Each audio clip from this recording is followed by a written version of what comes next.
This is the Lone Crater YouTube. We hope this video helps. In this video, I will show you how to connect your iPhone to your Mazda CX-5.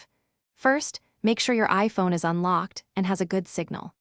Then, find the USB port in your Mazda, usually located in the center console or armrest. It's crucial to use an official Apple Lightning to USB cable for the best and most stable connection.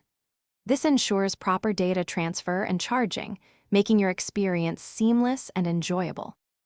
Once your iPhone is connected via the USB cable, Apple CarPlay should automatically launch on your Mazda Connect display.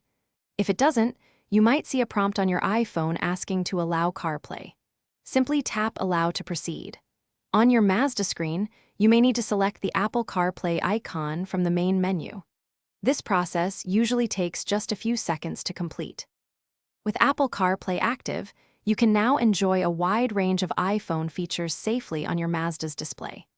Navigate with Apple Maps or Google Maps, play your favorite music, send and receive messages, and make calls. You can control everything using the intuitive commander knob or the touchscreen when stationary. For ultimate convenience, press the voice button on your steering wheel to activate Siri for hands-free commands.